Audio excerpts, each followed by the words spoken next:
আসসালামু আলাইকুম, কেমন আছেন সবাই? আশা করি ভালো আছেন। ডাটাবেস বাংলা টিউটোরিয়ালে ডে 5 এ আজকে আপনাদেরকে স্বাগতম। আজকে আমরা আলোচনা করব কোয়েরি ল্যাঙ্গুয়েজ বা এসকিউএল। আমরা এই সম্পর্কে আজকে বিস্তারিত ধারণা নেব, আলোচনা করব। চলুন তাহলে।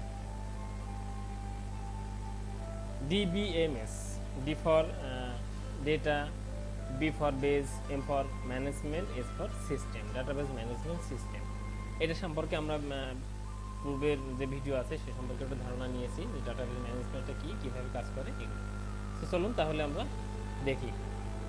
DBMS equal DB plus MS, দুইটা ওয়ার্ডের সমন্বয়ে কিন্তু ডাটাবেস ম্যানেজমেন্ট সিস্টেম বা এটা কাজ করে। একটা হচ্ছে ডাটাবেস আর একটা হচ্ছে ম্যানেজমেন্ট সিস্টেম। এখানে আমি সংজ্ঞাটা দিয়ে দিয়েছি যে এই database management system is a software that এনাবলস user to create and maintain database. মানে ডাটাবেস বা ম্যানেজমেন্ট সিস্টেমটা এমন একটা সফটওয়্যার যেটা ডাটাবেসকে মূলত মেনটেন করে।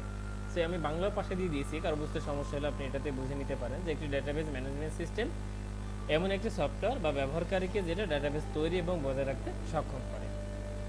সো অনেক পপুলার বা কিছু ডাটাবেস ম্যানেজমেন্ট সিস্টেম রয়েছে যেটাকে আমরা ব্যবহার করি বা অনেকেই করতে পারে। তো আমরা মূলত এখানে ব্যবহার করব MySQL যেটা আছে সেটা, ওরাকল আছে, মাইক্রোসফট আছে, এক্সেস আছে, IBM, আরও অনেক অনেক ডাটাবেস সিস্টেমটা আছে। তো আমরা ব্যবহার করব মূলত, আমরা এখান থেকে শিখব MySQL।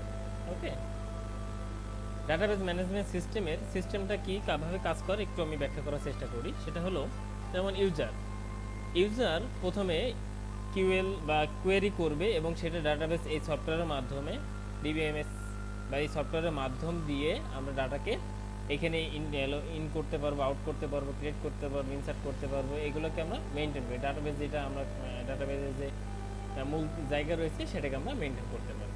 তাহলে কি, ইউজার প্রথমে বিভিন্ন কোয়েরি করে একটা সফটওয়্যারের মাধ্যমে ডাটাবেসকে মেনটেন করতে পারবে।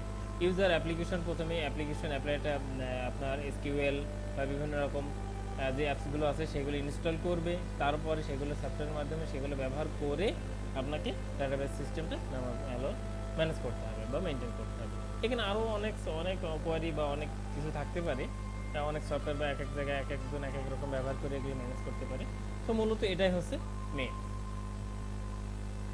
SQL বা স্ট্রাকচার্ড কোয়ারি ল্যাঙ্গুয়েজ, SQLটা কি আসলে আমরা সেটা একটু জানার চেষ্টা করি। কোয়েরি, আসলে কোয়েরি কি সেটা আমরা একটু ব্যাখ্যা করি। দেখেন, কোয়েরি ডেটাবেস থেকে রেকর্ড বা রেকর্ড সমূহ খুঁজে বের করাকেই কোয়েরি বলা হয়। আমরা জানি কি ইনকোয়ারি বা কোয়েরি যেটা বলি না কেন, খুঁজে বের করা মূলত যে ডেটাবেস থেকে কোনো রেকর্ড বা কোনো ফাইল, কোনো রেকর্ড সমূহ যেটা খুঁজে বের করাকেই বা আমরা যেটা করতে পারি সেটা হচ্ছে মূলত কোয়েরি। ডেটাবেসে ইনসার্ট, ড্রাইভ, আমরা সেটাকে ডেটাবেসে ডাটাকে মোটামুটি ইনসার্ট করতে পারি, ড্রাইভ করতে পারি, মডিফাই করতে পারি বা চেঞ্জ করতে পারি, ডিলিট করতে পারি। এইগুলো মূলত হচ্ছে কোয়েরি। এখন হলো কোয়েরি ল্যাঙ্গুয়েজটা কি আসলে, যে ভাষার সাহায্যে কোয়েরি করা হয় তাকে মূলত কোয়েরি ল্যাঙ্গুয়েজ বলা হয়। তাহলে কি SQL স্ট্রাকচার কোয়েরি ল্যাঙ্গুয়েজ, তাই এই কোয়েরি কি জিনিস সেটা আমরা বুঝলাম যে ডেটাবেস থেকে যে রেকর্ড বা ফাইল সমূহ আমরা খুঁজে বের করব তাদের সিস্টেম, সেটা হচ্ছে মূলত কোয়েরি। এবং এটার মাধ্যমে আমরা এই খুঁজে বের করার মাধ্যমে আমরা ইনসার্ট করতে পারি, ড্রাইভ করতে পারি, মডিফাই করতে পারি, চেঞ্জ করতে পারি, ডিলিট করতে পারি। এগুলোই মূলত কোয়েরি। আর তাহলে এইগুলো আমরা কিসের মাধ্যমে করতে পারি, যেটার মাধ্যমে করতে পারি সেটা হচ্ছে কোয়েরি ল্যাঙ্গুয়েজ। যেটা কি, যে ভাষার সাহায্যে আমরা কোয়েরি করতে পারি, এই জিনিসগুলোর উপরে যে জিনিসগুলো আমি বললাম সেগুলো করতে পারি, সেটাই মূলত কোয়েরি ল্যাঙ্গুয়েজ। তো হুইচ শুড বি রিমেম্বার্ড, আমাদের আসলে কোন জিনিসটা, এই জিনিসটা করতে গেলে আমরা এই ডাটাবেস ম্যানেজমেন্ট সিস্টেমগুলো কোন জিনিসটা করতে গেলে কিছু কিছু জিনিস আমাদের সেন্সিটিভ জিনিস আছে যেগুলো আমাদের মাথায় রাখতে হবে। সেটা হলো যে অনেক সময় আমরা যেমন সি প্রোগ্রাম করতে গেলে আমাদের সেন্সিটিভ হিসেবে কাজ করতে হয়, বড় হাতের ছোট হাতের এই জিনিসগুলো কিন্তু আমাদের মেনটেন করে চলতে হয়। বাট SQL স্ট্রাকচার স্টেটমেন্টে আর নট কেস সেন্সিটিভ, এটা কিন্তু আমাদের বড় হাতের ছোট হাতের ডাজেন্ট ম্যাটার, এটা কিন্তু ফ্যাক্ট পড়ে। ওকে, there must be a semicolon end of a SQL command। আমরা যখন একটা কমান্ড ইউজ করব তখন কমান্ডের শেষে কিন্তু আমাদের অবশ্যই সেমিকোলন দিতে হবে, তাহলে কিন্তু সেটাকে আউটপুট হিসেবে আমরা পাবো না। তাহলে what shall we do next, এরপরে আমরা কি করব, এই ভিডিওর পরে বা এই জিনিসগুলোর পরে যেগুলো আমরা শিখলাম এগুলোর পরে আমাদের কাজটা কি থাকবে মূলত সেগুলো আমরা একটু দেখার চেষ্টা করি। যেমন MySQL, এরপর আমরা বেসিক্যালি মূলত MySQL শিখবো, যেটা এর আগে আমি বলেছি। আমরা MySQL এর মাধ্যমে এটা ডেটাবেসটা আমরা কভার করার চেষ্টা করব। XAMPP is a free software open source cross platform local server developed by Apache friends. এই অ্যাপাচি ফ্রেন্ডের মধ্যে মূলতই মানে জ্যাম্প সফটওয়্যারটা হচ্ছে আপনার তৈরি করেছে। তো এটা আসলে ফ্রি। এটাকে আপনার প্রথমে এটা আমরা ডাউনলোড করব, এটা আমরা ইনস্টল করব, এটার মাধ্যমে আমরা MySQL এর কার্যক্রমগুলো সেট আপ করতে পারবো। আমরা ডিরেক্টলি কিন্তু MySQLটা আমরা ডাউনলোড করব না, আমরা এটা জ্যাম্পের মাধ্যমে এটাকে আমরা ডাউনলোড করে বা ইনস্টল করে তারপর আমরা কাজ করব।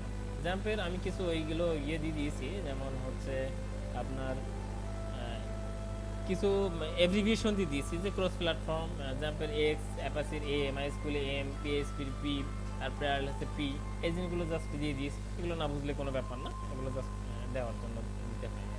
তো তাহলে এরপর আমরা কি করব, যে প্রথমে ডিরেক্টলি আমরা MySQL না যেয়ে আমরা জ্যাম্পের মাধ্যমে সেটা ইনস্টল করে তারপরে আমরা MySQLটা ব্যবহার করা শুরু করব। ওকে, তো এরপরের ভিডিওতে ইনশাল্লাহ আমরা প্র্যাকটিক্যালে চলে যাব। থিওরিক্যাল মোটামুটিভাবে এরকম শেষ। তারপরও যদি কারো কোনো প্রয়োজন থাকে যে থিওরিক্যাল একটু জানার প্রয়োজন, তাহলে আমাকে কমেন্টে জানাবেন, আমি উত্তর দিয়ে চেষ্টা করব। তো এই পর্যন্তই। আর মতামত পরামর্শ জিজ্ঞাসা করার জন্য ফোন নাম্বার মেইল দেওয়া আছে। আপনারা আপনাদের ইয়ে মতো কোনো প্রবলেম থাকলে, কোনো কিছু জানার থাকলে আমাকে অবশ্যই জিজ্ঞাসা করতে পারেন। তো নেক্সট ভিডিও থেকে আমরা কিন্তু আসলে প্র্যাকটিক্যালে ঢুকে যাব, আর আপনাদেরকে আর ডিলে করাবো না। প্র্যাকটিক্যালের মাধ্যমে আমরা প্রতিটা দিন স্টেপ বাই স্টেপ শেখার চেষ্টা করব। তো আজ এই পর্যন্তই, আল্লাহ হাফেজ।